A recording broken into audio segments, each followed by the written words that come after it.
Thank you for being here this evening.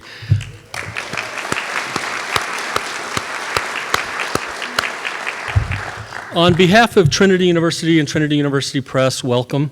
I'm Tom Payton, Director and Publisher for Trinity University Press. And as a mission-driven, nonprofit, cultural, educational publisher, we're committed to an evolving agenda of work that engages, questions, and brings us all together productively, in person and online, to discuss rich and diverse stories from our backyard right here in Texas and to the world we share beyond. A small dedicated team at Trinity University Press works hard to publish about 20 books a year and stage hundreds of events worldwide annually, all in the name of making meaningful contributions to the worlds of ideas, history, and change. But publishing books today requires support, and we could not do what we do without you, and again, thank you for being here. A personal sidebar, I remember when I first came on the ground and was lured to Trinity University Press in 2010, and I had just arrived here in town, and it was suggested to me, send an email out to all of our authors and let them know you're here and what you're going to be doing. And I did that. And the very first response I got was from Cary Clack. He gave me a warm welcome to San Antonio and quickly asked if he could come by and visit, and I said, of course. And when we sat down, we realized we had a little bit in common. We had both spent time in Atlanta together and had some overlapping paths, and were basically the same age. And I felt like I was really at home in my new home of San Antonio. So, Cary, as you do with everyone you meet, thank you for that warm welcome. Tonight marks the publication of our second book with Cary, More Finish Lines to Cross, Notes on Race, Redemption, and Hope. I'll add that the first book was Clowns and Rats Scare Me, which to this day is still one of the best book titles I've come across in many decades. This celebration is made especially special thanks to the inimitable Naomi Shihab, acclaimed poet, Trinity alumna, and friend of TU Press, and all-around great human being. And I think that says it all when it comes to Naomi. Thank you. She is always so generous, and she's agreed to be here in conversation with Cary this evening. So both of you, thank you for sharing your time with us. Please allow me to quickly thank our partners for this event, very important part of the program, the Trinity Humanities Collective, Trinity University Black Student Union, the San Antonio African American Community Archive and Museum. Woo!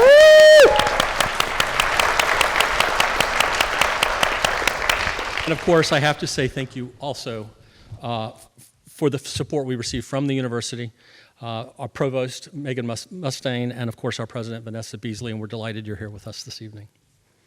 More Finish Lines to Cross is a collection of Clack's best columns since his return to the San Antonio Express-News. It includes more than 80 short and long-form essays about the issues of the day, from Donald Trump, Joe Biden, and the war in the Ukraine, to the impact of COVID, the death of George Floyd, and the massacre of school children in Uvalde. Along the way, Cary introduces us to the people who influenced him, reminding us in turn to reflect on how we become the people we are, and he inspires us to become better members of our community. Cary's books are available for sale if you haven't already gotten one, and we're happy to extend a 25% Trinity community discount this evening. And of course, it's graduation season, so I have to say, pick up one or pick up a few. What could be better than to share the wisdom and humanness of Cary Clack? And Dr. Seuss can step aside. Cary will be signing books afterwards in the lobby as well. If you want to hear more from Cary, I've got to point out that there'll be a number of events in the coming months, but especially this Saturday, he will be the keynote speaker at the San Antonio African American Book Festival, and we really encourage you to support that important event in our community. Again, thank you for joining us, and now it's my pleasure to turn it over to Trinity student Azariah Anderson to further introduce Cary and Naomi. Azariah is a Trinity junior majoring in English, as well as writer, music producer, and student DJ. He serves as the president of the Trinity University Fellowship of Christian Athletes, actively participates in the Black Student Union, the Trinity Review, and runs track and field. Az.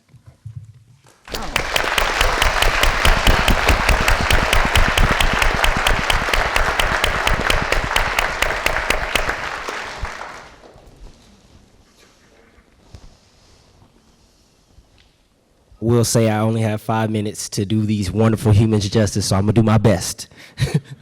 So good evening. I'm Azariah Anderson. I'm a current junior here at Trinity University. And today I have the pleasure to introduce two pioneering voices within the San Antonio community and beyond, which is an honor. Before I introduce our speakers in conversation today, I want to highlight the words of Cary Clack that speak to the unchanging call we have to our commitment to justice. In an excerpt from a passage entitled, "It is this moment when we bend the arc," Clack addresses the death of George Floyd and the long-standing history of white supremacy. He writes, "If there's truth to the saying that the arc of the moral universe is long but bends towards justice, in this moment, the arc is in our hands to bend in the direction we choose." It's impossible to do these wonderful human justice in 5 minutes. I have a lot to do intros, but we thank you for your steady hand in bending justice through your work. To mention this profound work, I'll give a glimpse into Cary's story. Mr. Clack was born and raised in San Antonio. In the summer of 1984, he was a scholar intern at the Martin Luther King Jr. Center for Nonviolent Social Change. He studied nonviolence and wrote CNN commentaries for Coretta Scott King. From 1989 to 1995, Clack returned to Atlanta to teach nonviolence workshops to high school and college students.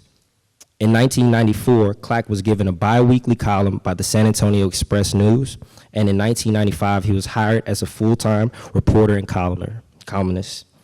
In 1998, Clack became the first Black editorial board for the Express News, and in 2000 became the first Black Metro columnist in the paper and the city's history.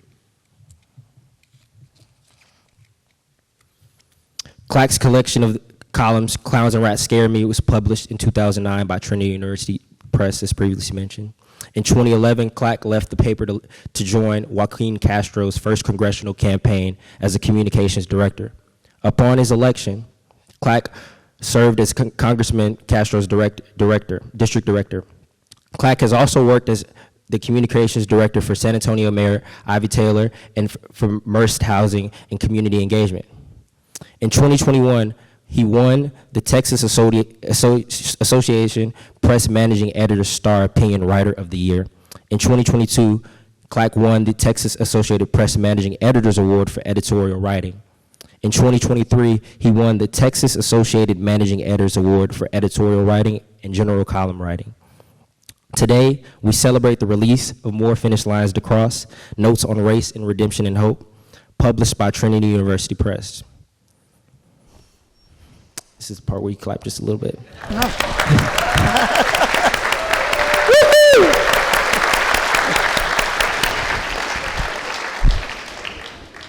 Sitting in conversation with Clack tonight is the award-winning Trinity graduate, poet, and essayist, Naomi Shihab Nye. Writing from her position as a Palestinian American, Nye's work shares a myriad of influences, from her work in education for 50 years, her travels, and her strong belief in shared humanity. Nye has been a Landon Fellow, a Guggenheim Fellow, a Witter Bynner Fellow, along with other honors including the Ivan Sandroff Award from the National Book Circle, Critics Circle, and a Lifetime Achievement Award from the Texas Institute of Letters. Today, Nye is a professor of creative writing at Texas State. I want to say thank you again to the Trinity University Press for making tonight possible. Shout out to BSU as well, and SACAM as well. Please give a round of applause for these waymakers in conversation today. Thank you, Isaiah.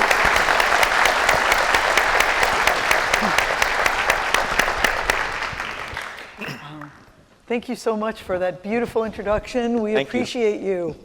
And I admire all you're doing here at this great campus. Thank you so much. Yeah. Thank you. Thank you. And thanks to Tom Payton for telling that great story about how Cary was the first person to welcome you to San Antonio. I love knowing that. And it's not a surprise at all, right? Anybody who knows Cary knows that you feel like you want to be part of his family forever after you know him even briefly. And it's the greatest honor to have the premiere, the debut of this book tonight. It's such a rich book to hold, to have, to live with. And Cary is going to start our evening by reading one essay, and then we'll converse, and then he's going to close the evening by reading another essay. So Cary, how are you feeling tonight? A little bit nervous. I feel like I'm at my funeral. Yeah, we should thank this beautiful audience for coming out. Thank you for being here. And thank you, Dr. Beasley and your husband Trey, for being in the front row here. We appreciate you, and so many San Antonio writers and friends of literature. Thank you all for coming out. Yeah. And I appreciate that. I appreciate y'all being here. And again, Trinity University, Tom. Yeah, just everybody for being here. And it does look like a family reunion. So, and of course to my friend of almost 30 years, Naomi, for doing this. I appreciate it. I think we're gonna start with one and we'll end it with one. We'll end it with a funny one. We'll start it with a little bit more serious. And first, I need to pay special attention pay acknowledgement to Josh Badesky, the editorial page editor, who edited all the columns in this paper. And Yeah. person who brought me back. This column was for the 4th of July of 2022, and the headline was, "This July 4th, we dedicate ourselves to democracy." And I start with the Langston Hughes, "I too am America." And the column begins. The first rendition of the 4th of July, sung in 1776 from the script that was the Declaration of Independence, was written for a small choir, not included in the vocal arrangements and never intended to be given any leads, were the voices of darker brothers and sisters, the indigenous brothers and sisters, and the white sisters. Brilliant men capable of imagining an ingenious, if imperfect, form of government couldn't imagine the richness and talent of the voices they were excluding, or that races and genders different from their own should be heard. But such was the system they created, that through suffering and struggle, resistance and revolution, tenacity and talent, those voices forced their way on stage, expanding and making better and more equitable the democratic chorus that is America. These voices ringing out across the land have accents, lilts, brogues, and inflections carrying the melodies of regions and the shadings of culture and heritage. Yet having to suffer, struggle, and resist so often, seeing so many heroes, heroines, and allies die to be included in the choir, is tiring and tests your allegiances and desire to sing. Decisions made by presidents, governors, legislatures, and courts that put restrictions on your voice, encroach on your freedom, and endanger you can shake you till you fall on your knees and keep you kneeling on one in protest. Still, we rise and still we sing, finding new and creative ways to interpret and expand the two great American songbooks of democracy, so the lyrics have deeper meaning for all our lives. Before a 1968 World Series game in Detroit, the Puerto Rican singer-songwriter Jose Feliciano sang a Latin-infused version of the Star-Spangled Banner, performing it with soulful and aching emotion. His performance was meant as a tribute and show of gratitude to a nation that had given him the opportunities to become a star. But it generated outrage, condemnation, and death threats from those believing their national anthem should only be performed in the conventional way. Before the 1983 NBA All-Star Game, Marvin Gaye delivered the greatest rendition of the national anthem. It's my opinion. All respect to Whitney. Layering the song with a Caribbean rhythm that transformed it into a sensual hymn, a love song to America, which had the players swaying and fans clapping with joy. It was less controversial than Feliciano's, but still off-putting to those who believe the anthem should be performed only one way. The 4th of July is about the many different voices that make up the democratic chorus of America, voices that interpret the country's history, tells its many stories, good and bad, through their own experiences, melodies, and rhythms. But this year it arrives as many Americans feel that their voices are being ignored or targeted for silence. The democracy we celebrate has never seemed so fragile, literally under attack. It arrives with knowledge of how far a sitting president of the United States and his mob were willing to go to overturn an election and the collective voice of American voters. It arrives with a continual assault on voting rights. it arrives with women, more than half of the population of the United States, having fewer rights and say over their bodies than they did last 4th of July. This is the 4th of July not only for celebration, but for reflection and rededicating ourselves to what it is we're supposed to be celebrating, for finding and raising our voices and securing our inclusion in America's democratic course.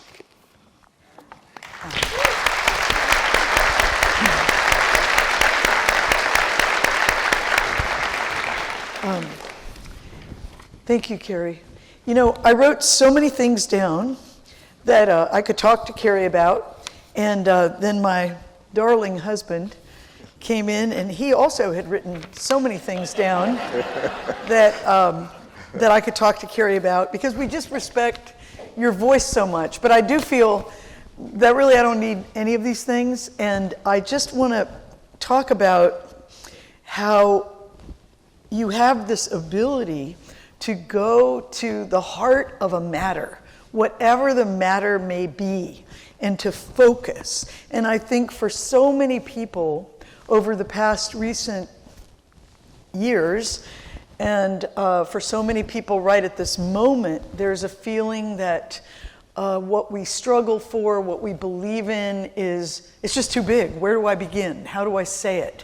You always find a doorway, a handle, an entry point into, as I overheard in the restroom by a dear friend in the audience, journalism that is storytelling, that brings us into the room. How do you go about that, Cary? Because you write about really big topics and things that we cannot take for granted yet, can we? Human rights. You would think, but not.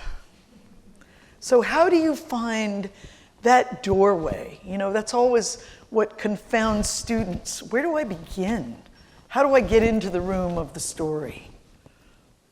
First of all, I used to wonder in high school if girls ever talked about me in the bathroom.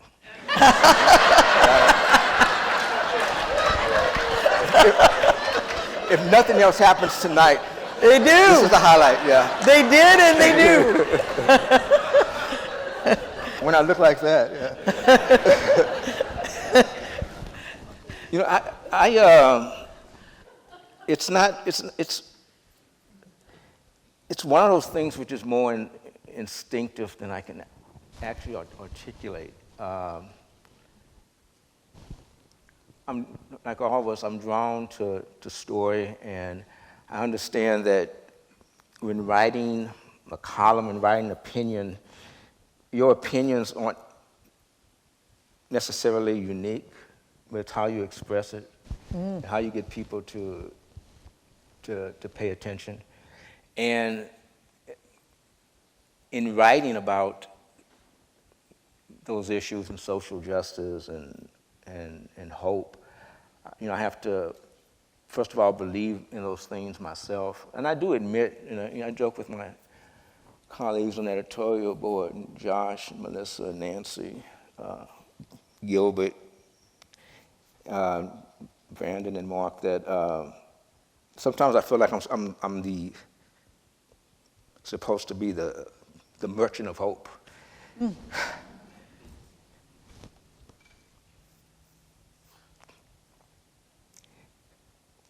So, you know, sometimes it gets difficult, but then you realize that you wake up in the morning. You've got to do what you have to do, whatever it is that you do in your life, whatever you know, with the people in your life, and you have no choice but to either stay in bed, go off and become a hermit, or get up and continue to try to fight for those things which you believe in, and to enlist other people in the fight, and to do it in a way that articulate, that outlines the problem, maybe outlines a solution, but does it in a way that doesn't alienate people. I mean, people are going to disagree with you, and people who want to be alienated are going to be alienated. but it should always be done in a spirit where you're trying to bring people over to your side, or at least have them understand that the way they think, or maybe the way things are going right now, that there's a better way. But in anything, how you tell a story is, just telling the story is what gets people listening. And you do that in such an endearing and engaging and inclusive way that, as you say, even when you're talking about a controversial person or subject or topic, I think you're able to invite more people into the room. I just thought about something which I forget about because it happened so long ago. But before I got a chance at the Express News, when I was trying to get in anywhere in journalism, I was sending off whatever I'd written and the resumes. Like in the early 1990s, I sent something to the Washington Post, and I thought I was just sending it to, in general, just trying to find, get a chance at a job. And actually, I accidentally sent it to the Washington Post writers group, which was like all the syndicated columnists, which, if I had known I was doing that, I wouldn't have, I hadn't had a single job in journalism, and I'm trying to get a job at the Washington Post as a columnist with all these Pulitzer Prize columnists. But the guy who ran it, I cannot think of his, I have the letter somewhere, he wrote me back a letter which he did not have to do. And one of the things he talked about, my lack of experience, the lack of more writings, but he did say that he was intrigued by my storytelling way of, and I haven't thought about this in a long time, but I didn't, and at the time I didn't understand it either. It's just the way I wrote, so. And it's the way you think, and it's the way you live, yeah. And so I'm curious, do you think of your columns like far in advance?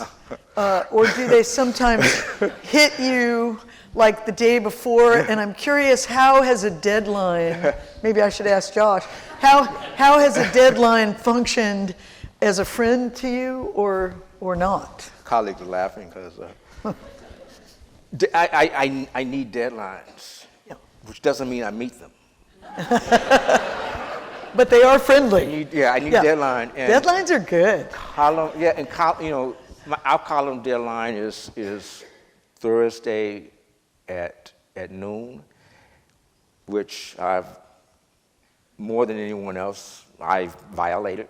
That's why he never responds to a text on Thursday mornings. Thursdays is the worst time to get a hold of me because I'm like a bear and I'm just angry and just trying to get this done. But so I'm not good at, and usually by the time because I also write editorials, and so for me the column comes second, and a lot of times it's not till Wednesday or maybe even Thursday morning that I have a column on it. This is actually the rare week where at the beginning I already know what I'm going to write about for Sunday, and so which means we'll probably get it at 1 o'clock on Thursday. But I do need deadlines. I need to have that to shoot for, even if I overshoot it. I still have it to kind of discipline me a little bit. Well, you're the kind of, you said merchant of hope, which brings tears to my eyes too, because we need that so much. But you're the kind of person who can joke about the hate calls you've gotten over the years, which many of us would not be able to do.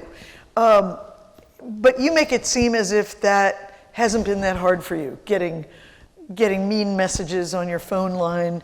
What is hard for you as a public community writer, someone who often speaks in a collective pronoun, we voice? I spoke in a we voice on Instagram, and people started battering me like, how dare you? Who do you think you are? And I thought, wow, but people do speak in the we voice as human beings a lot of times, like we who believe in education, we, who believe in language, not war, we, And I don't think it's that presumptuous to use the we voice. But what's hard for you, Cary? I try to always make it clear that I don't presume to be writing for anyone else but myself. I mean, except when we do editorials. Editorials is the institutional voice of the newspaper, and that's different. But for my columns, I don't assume that I'm speaking for anybody else. I know I am many times. I think the difficult thing is trying. Sometimes there's a sense of trying to be all things to everybody. I mean, and some of it's because there are people, for instance, who like the serious things. Other people who prefer I do the humorous things. And I need to do both, but there's that balance I have to strike. And I also know that when one thing I've learned is that when people, and you've experienced this, when people come up to you in public and say how much they love your work or love you, no one who doesn't ever comes up to you and says that. I mean, no one who doesn't like you, who doesn't like what you write, does that. So there's a sense that you can be skewed into thinking, well, everybody loves me, and which I never, because of those calls, and we don't have like the first time I would first go around at the paper where we had these lines, they could call you and leave the messages, and they would even print out the message for you at the paper. But I used to get them all the time, and I used to sometimes turn them around and have fun with them and writing about them.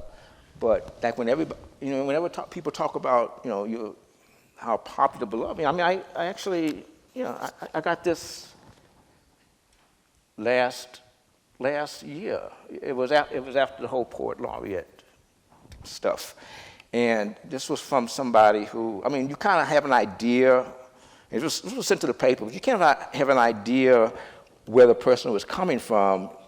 But when it starts off at the postmark saying MLK, commie, womanizer, Lorraine Motel, and then it gets worse. There's the. It's funny because I'm going to say the word. So twice he uses the word nigger, but then a third time he actually uses the N-word, which is like. It's like, I'll do it 2 times, but I won't do it a third time. And there's other stuff in there, but I keep that just to remind me that there are people who don't like me and definitely don't agree with everything I write about, especially when you write about race. Well, 2 things, race and guns. Those are the 2 things more, of course, now Trump, which kind of, but race and guns have always been, especially race, have always been the issues that sets people off like that. Yeah. But and those actually, because that is so extreme, the other ones are the comments where they're not using profanity like that, but the ideas are so extreme, and they're just repeating stuff they've heard elsewhere, and it can get frustrating because there's this tendency. I write opinion for a living. You want to challenge them, but I don't do that. I get the same people who regularly send me emails that I know ahead of time. They don't know this, but I delete it as soon as I see their names. But what's interesting about that, and I deleted 2 yesterday, is that they've been doing this for years, which means they're reading me, but I'm not. But I'm not reading them. That's a great quote. They're reading me, but I'm not reading them. Aren't you guys impressed that he carries that card in his book? I'm impressed you're using it as a bookmark. Yeah. Young writers often say, I want to change the world. I want to change people's minds about important topics. I want to, touch hearts. Do you carry those thoughts? Did you ever? That was never my intent. There came a point when, after I'd done the internship in Atlanta and writing for Mrs. King, that I realized that I wanted to write, but I've never taken a journalism class, didn't write for the school newspaper. It's done some things for the San Antonio Snapper Black newspaper, but I didn't have a portfolio. But when the first time I submitted a piece to the San Antonio Snap, and I don't know what it was about, I just wanted to write. And so I wasn't, and not having any journalism experience, I couldn't do reporting, objective reporting. So the only thing I could do was find topics that I was interested in, either in San Antonio or nationwide, and write and give my opinion. It was never with the idea of changing the world. It was never with the idea of necessarily even changing people's minds. I just wanted to write, and at that point, writing opinions seemed to be the most accessible form, a genre for me to pursue. And it wasn't until many years later, I think it was my colleague Elaine, I think actually when the first book came out, and Elaine did a story, and she referred to my writing, my columns, as my ministry, which I'd never thought about it like that. But it did make me, for the first time, realize how connected the topics I was moved by, the topics I wrote about, the overall theme of social justice and doing better by each other, it came from that summer in Atlanta at the King Center. And yeah, I would teach workshops in nonviolence, but I realized that the column was my way that I was best trying to teach nonviolence as I understand it. But also with the idea that, there did come a point when I started writing humor, because that was never an intent, but it just started coming out. So I never had any grand ideas about changing anybody's mind, and certainly not about changing the world. And I always tell young folks, young activists, writers, whatever, the reason a lot of people burn out in trying to change the world is because they're trying to change the world. You can't do that. The way I look at it is that for a short time we inhabit a parcel of earth. And all that we can really be responsible for is that parcel of earth which we inhabit. And the world isn't changed by one person just making this gigantic leap and changing the world like that. It's done by everybody, one parcel of earth at a time, changing the earth, changing the world. It's the only way you can do it. And it's also, the civil rights movement was a series of campaigns: Montgomery, Birmingham, Selma. So the movement was built upon the success of Montgomery, the success of Birmingham, the success of Selma. Each campaign, you gain confidence, and you find out that I can change some things, but one step at a time. So it has to be a movement, a series of movements, a series of campaigns. You remind me why, yes. Why I often think of the word devotion connected to the writing life more than the word career, which I don't like, connected to the writing life. It's easy to think of being devoted to causes you care about, people you care about, communities you care about. I would also like to suggest that you are and always have been a poet, as well as a writer of serious and comic pieces. I think the piece Back to Denver Heights in this book is an exquisite poetry of a neighborhood, and the way that you invite people to feel the neighborhood and your own layers going away from it, coming back to it. It's full of images and voices, and I love that piece. I really love the introduction by Joe Hawley. I think it's a beautiful and honest welcome to your work. But I also feel like you give us so much information about American history, Black history, history in the world, in this book, that it should be a required text for civics classes, history classes, Texas history, sociology classes. All these classes need to have this book because you just teach us so much, and I've learned so much from you about, things that have happened in history and how they go together.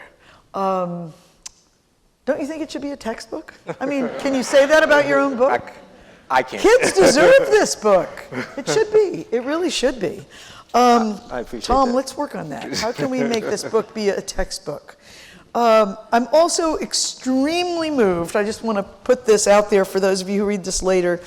When the police come to your door at 11 p.m. looking for someone who isn't there because they have the wrong address. And you just have to consider this scene, pounding on your door at 11 at night. This is such a moving essay, the subtleties of your response. And this piece struck me as a poem, too, because in a poem, you're always thinking of what don't I need, how much can I get away with not saying, and in this essay, you do it. It's pared down, it's very spare, and what the whole encounter means in our nervous world of charged encounters. So I'm curious, do you overwrite a piece like that, or a piece like the Denver Heights piece? Do you write a whole lot and then think, okay, how much can I cut out of this and go back?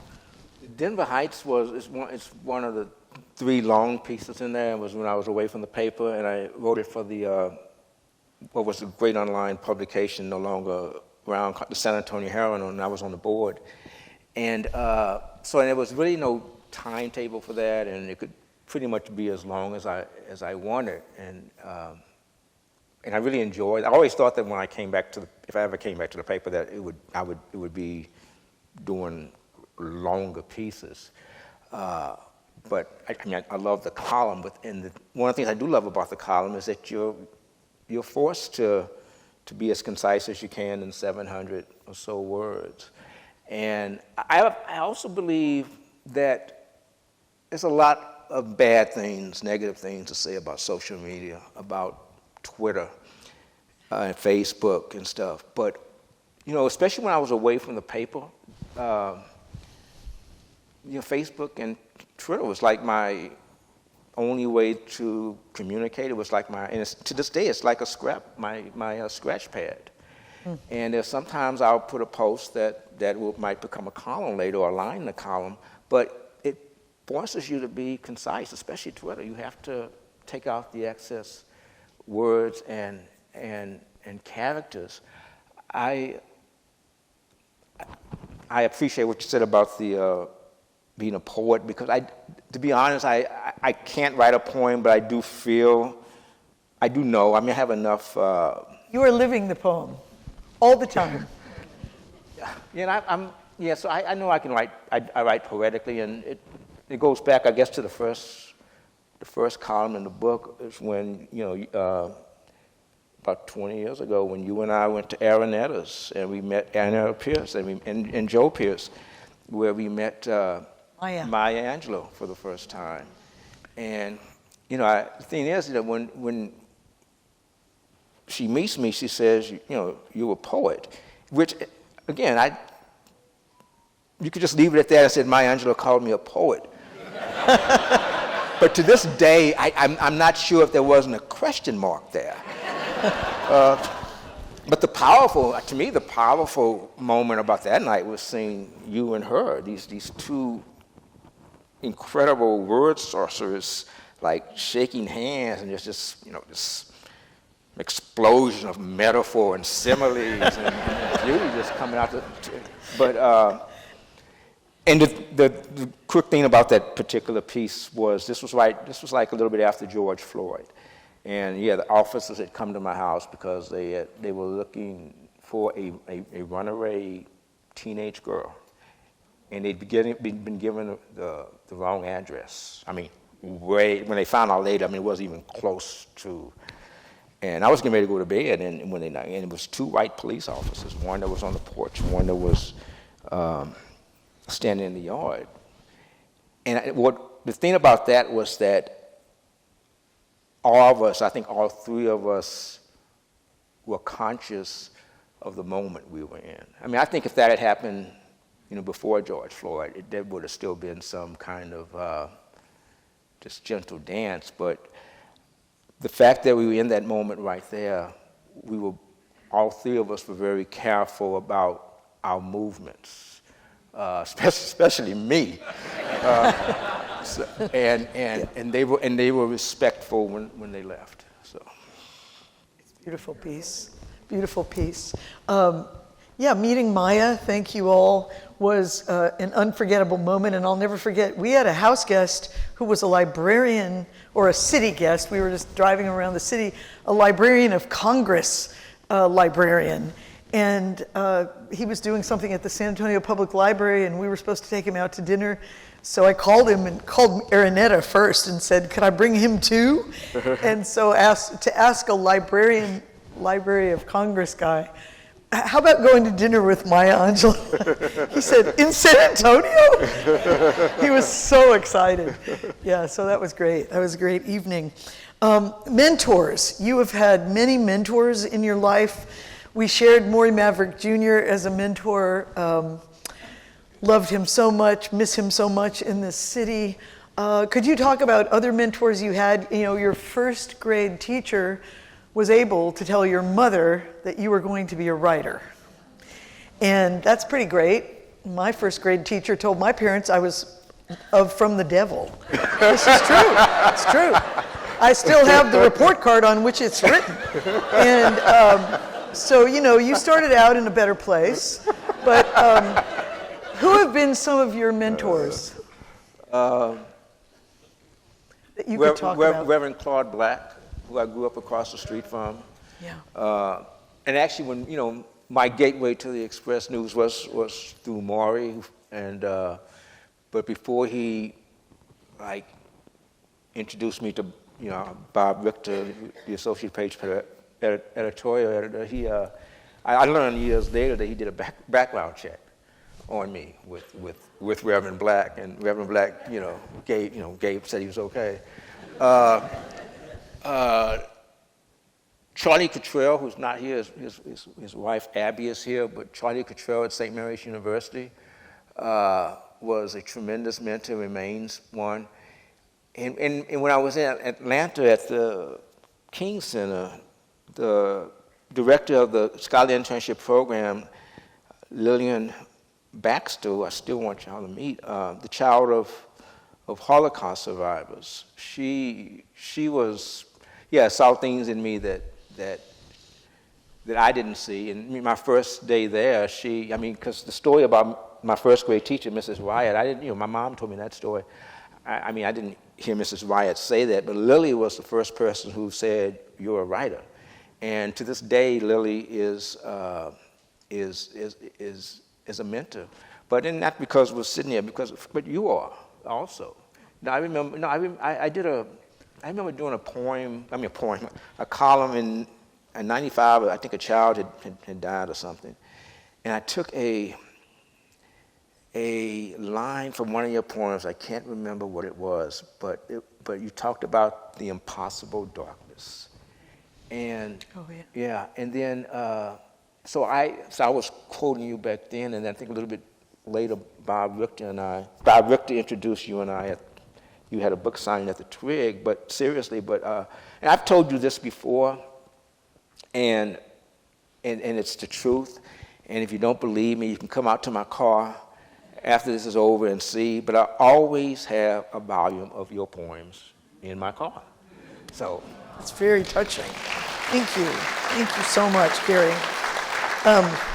I wasn't trying to get him to say anything like that by asking him that question. Years ago for my birthday, you gave me this, and you didn't even quite remember this till tonight, The Life of Zora Neale Hurston, Speak So You Can Speak Again, this fantastic book that even has a CD in it where you hear her, and things. It's just the most amazing book of photographs and all kinds of little tucked away things. And I think that's one thing, that quote, "Speak so you can speak again," that's something that you give to many people who may feel voiceless at different times in their lives. And I know this because they have told me this. People come and say how much your voice, your column has helped them find a way to speak about a difficult subject.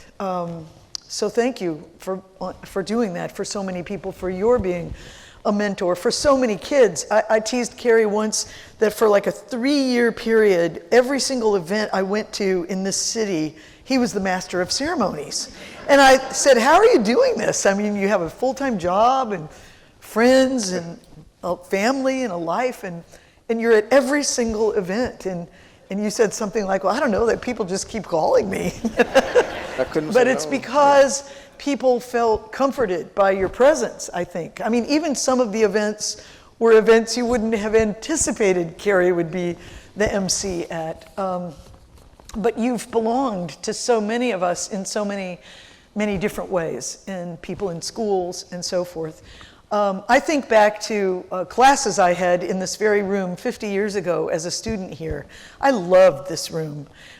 It was a really great space whenever you had a class to come in this room. Someone who is so important to our community and to the Trinity community, one of the great legendary literary heroes we've ever known, Dr. Colleen Grissom. I remember her speaking from this stage when I was a student. And I was here in some pretty great years. Laurie Auditorium opened, KRTU started the station. These were fun things that happened during that time that we were so proud of. But I have so many memories of her voice in this space. And her memorial will be this Friday in the chapel at 2. And it's always made me smile, even to think of, just to say her name and think of funny things she said to audiences, and I know you've been there too. I knew her always as a beacon of light, promoting more reading. Come on, people, you can read more. Mentors through books, like the people she loved who were so interesting always, people like Margaret Atwood and, just singers.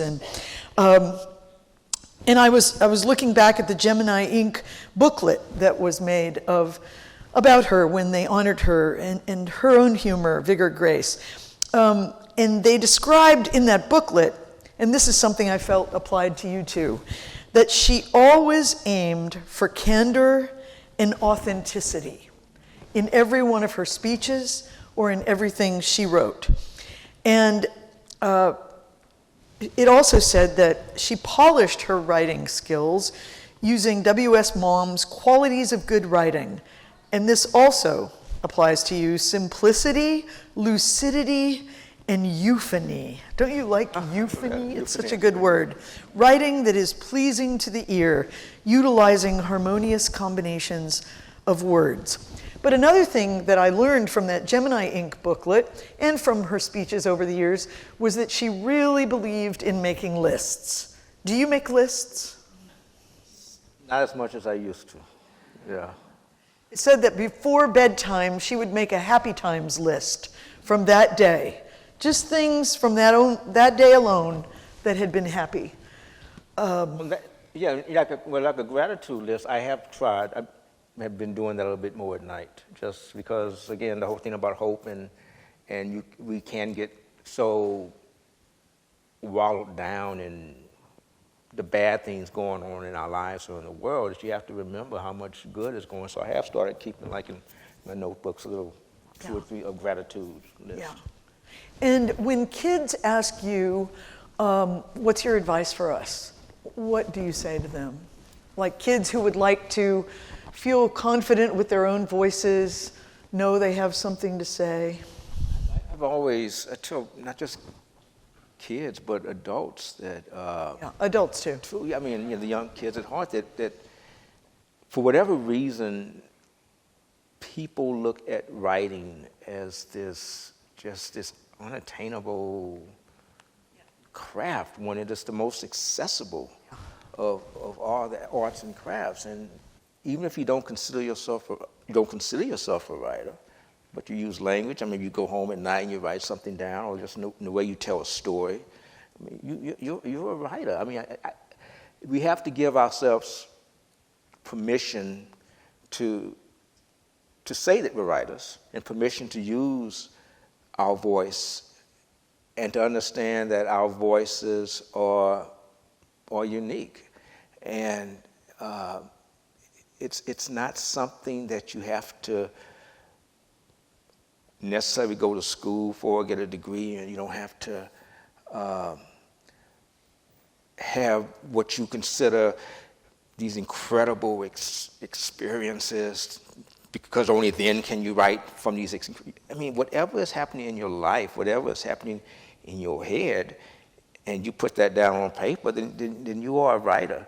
And it's, I go back to Anne Frank, her first diary entry, when she said, who's going to care what a 13-year-old girl writes about in her notebook? Well, it's 80 years later and we still care. You don't know until you actually put it out there. And you don't even have to put it out there if you don't want to. But you do have to at least put it down and get it out of you. I mean, we all know that keeping stuff inside of you in whatever way is not healthy. And if you just keep a list, or if you just keep a journal, and if you don't intend on sharing it with anybody, that's helpful. But you may find out that it's stuff that you should be sharing with people, and that people will care about. And that's how you also make connections. And you realize people feel this. Oh, someone else felt this way. I'm not the only one. The thing it took me a long time to accept, to acknowledge that I had certain talents, gifts, I kind of get it now. But the one thing that really pleased me, and again, I always talk about my first time around at the paper as opposed to this, but the first time around at the paper, the letters and responses I got that meant the most to me came from students, came from classes, from seventh graders, high schoolers, and because their teachers or their parents were having them read me, which did make me, just think deeper about what is it that I'm writing that they get. And I still don't completely understand it, but just the fact that I was connecting with them in some way, that meant a lot. I mean, it means a lot to me when anybody says they read me or like what I read, what I wrote. But it's special when it comes from a group of folks you don't normally think would be reading you. Yeah. But we all have voices. We just have to use them. Just have to use them. And you're so right to say that even if you don't share it with anyone else, it's still important for you to write it down. In all these years, I've never yet met a single person who said they took some steady time writing things down and they were worse off because they did it. That person has not yet appeared. Yeah. And I think the reason students write such encouraging letters is because they're idealists and they're still so hopeful and they still want to believe in other people's voices. And you can guide me, and I do want to read more of what you've written, and I want to write more myself. I mean, I think students have that appetite. So I just have two more questions. Cary, do you feel you have any taboo subjects? I think the closest one, and I as a columnist, and I think also I can speak for editorial boards of the past, is abortion. Just because, and we were talking about before Dobbs,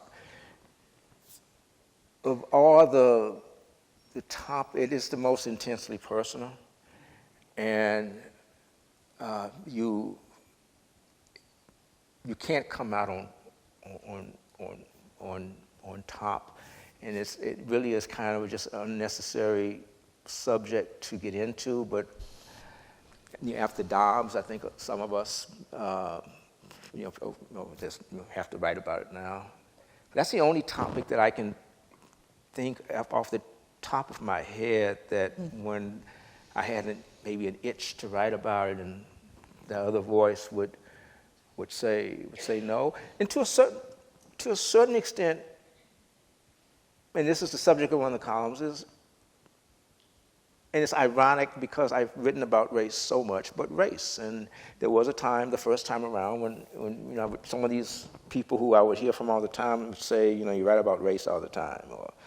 And so I would let that, it's like a brushback pitch. That would get me back from the plate, and I might stay away from it. But as I wrote after George Floyd, in retrospect, maybe I didn't write about race enough, and so I've never wanted to be a no writer of color only wants to be known for writing about race, but we have to. Toni Morrison talked about how race just takes us away from our work.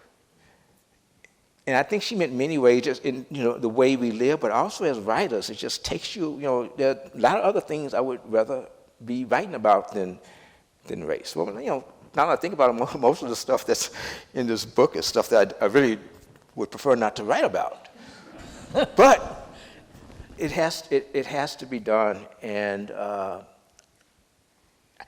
the fact that I can only think of abortion and that maybe writing too much about race kind of reassures me that I've not allowed there to be any taboos that I couldn't write about, even if it's writing about my family or more personal matters, or even just writing humor, which really takes you out on a different high wire where you can really fall if you don't get it right. I don't think there's ever been anything that I felt that I couldn't write about. And the paper has never put any restrictions on me about what I could write about. Thank you, paper. Never. Thank you all.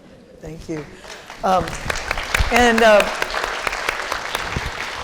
Before you read your last essay that you're going to share with us tonight, we're speaking in a very hard week. The death of Alexei Navalny has hit so many of us very hard. People who loved his voice, his spirit, his whimsy. Even from prison, he was whimsical. That article in the New York Times about the letters he was writing to so many people from prison was really a heartbreaking and unbelievable, powerful piece. So very hard week for so many people in the world who believe in justice, in freedom. And I'm not going to ask you to explain to me why our country finds it so hard to say the word ceasefire, but I'm sure if anybody could figure it out, it would be you. I too have felt a lot of need for hope recently, and many people see you as a voice of hope. Every Jewish friend I have, every Arab friend I have, is in need of hope these days, and every other friend I have. I mean, we all need hope. Where would you suggest we turn? What should we do? How do you do it? Because you are a voice of hope. Gatherings like this, because it's hard for hope to flourish if you're alone, or think you're alone, or if you're by yourself. And I too, like you with Navalny, and you knew it was probably going to happen, but yet when it does, but the way, again, the way he did it with his sense of humor and his fearlessness. And there was a piece in the New York Times today saying where she was one of the founders of the group, the Pussy Riot, and she was saying the whole theme of the piece was that Putin didn't fear Navalny, he envied him. because it was this charismatic, brash, creative, fearless leader who connected with the people. And someone like him, up until he died, and you read his letters, I mean, he was convinced that they were going to change Russia. All that he didn't do, especially in the last 3 years, he never lost hope. And you look at people like him and all that they endure, all the people that keep getting up in the morning, who get out of bed, who don't know where, I'm not talking about our country, who don't know if the government's going to kill them, don't know where they're going to find a bite to eat,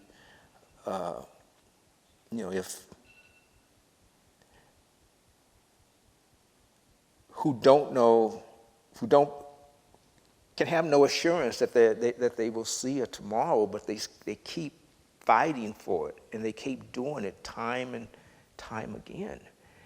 And as perilously close we are to ending this thing,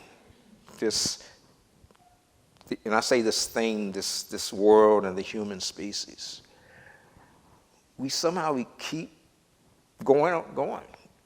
We keep going from decade to decade and century to century, and somehow we find a way to make each generation a little better than the past generation. And if you're only given two choices between fighting and succumbing, most people always choose to fight. Even if they don't think they have any more strength to do it, we always find a way to keep going. And even take it away from geopolitics, just look at the stuff that everybody in this room carries with. I mean, none of us know the burdens that each of us carry with us, but we get past them. You know, I see and hear families. I think about my family and problems we have, but then I look at other families, and I realize that, man, we have nothing compared to what other people have to go through every day just within their own household, just within their own bloodline. And somehow they keep it together and keep on keeping on. And where we turn always has to be to each other, ultimately. We have to turn to each other to find confidence. We have to turn to each other to stoke hope, especially when it's fading. We have to rely on each other instead of turning against each other. That's a rambling answer, but sometimes you have to take rambling detours to remind yourself that you still have some hope yourself. So, Thank you, Cary. Thank you so much. Thank you. Will you read your last essay for us? Sure.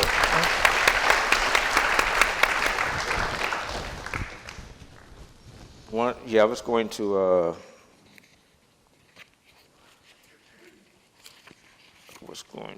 That's the thing about when the books come out. It's the first time I've read from a book, and so it's going to take a while to get used to where everything is, even when I put the bookmarks in them. I was because I wanted to end it on a lighter moment. I was going between this one and one on my colonoscopy, but I decided not to. I'm gonna do this one instead, only because of the cover. And to this day, Tom, I do not know why Tom, Trinity University Press, wanted to use a photo of me as a 16-year-old. But since I did have a photo, and someone was asking me out there, how high did it go beyond the picture? And it went about this high. So I figured the only way to close this would be this column, and the headline they gave it was "A Saint Who Worked Miracles with the Fro." the patron saint of the Afro has died. Okay, that's not quite true. And when I write that's not quite true, I mean that I made that up. And there is no patron saint of the Afro. If there were, he would have had to die long ago before he could be declared a saint of anything. But I did Google patron saint of the Afro. And the first name that came up was Saint Benedict the Moor. Kids, whenever the Moor is attached to a name like Saint Benedict or Othello, that means someone with a surprised look on their face is pointing while loudly whispering, "He's black." Benedict was born to enslaved Africans, or what some Texans would call involuntarily relocated Africans in Sicily. There's no mention of Afros in any of Benedict's bios, but in some artistic renderings, he does appear to be working a little fro.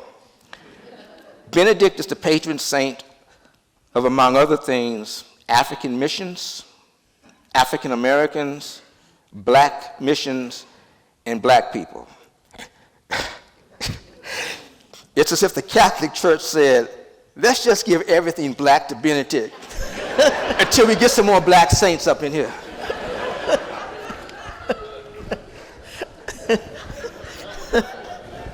If there was a patron saint of the Afro, it would be Willie Lee Morrow, who died last month at 82. Born in Tuscaloosa, Alabama, Morrow moved to San Diego, where he opened a barbershop and created a multi-million-dollar black hair care empire, including inventing the Afro pick. Just writing the words Afro pick excited the few remaining follicles on my scalp to leap and aspire to an ascension once enjoyed, but now impossible.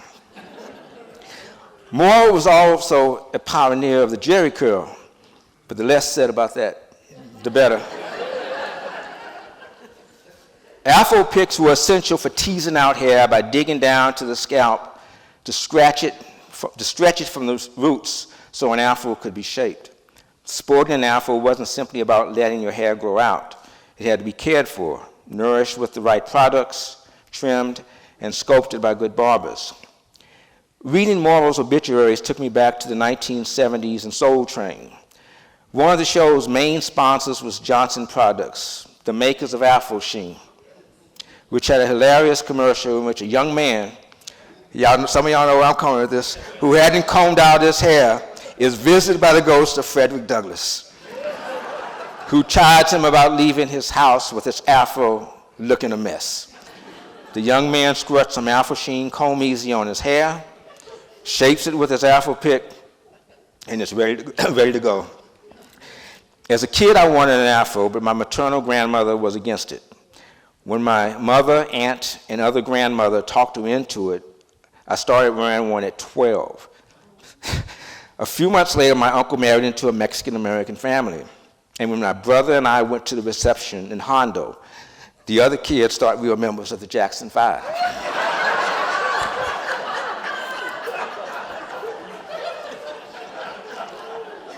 My afro was never as big as Peak Jackie, Jermaine, and Michael, but somewhere between Marlon and early Michael. Because my hair was very thick, and I hate talking about my hair in the past tense, so thick I'd get it braided to loosen it up, and that was cool in high school because you knew a girl liked you when she would braid your hair. So thick that I could put and I'm not making this up, I could put pencils, pens, coins, and folded up dollar bills in my afro and forget about them until the next morning. When I took off a baseball cap, I'd have a ring around the fro.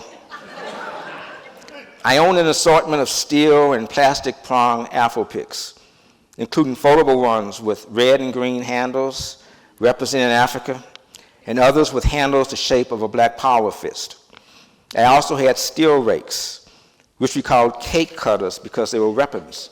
Each morning after applying Afro Sheen Comb Easy and using the Afro pick and cake cutter, I topped off my hair with coconut-scented hairspray.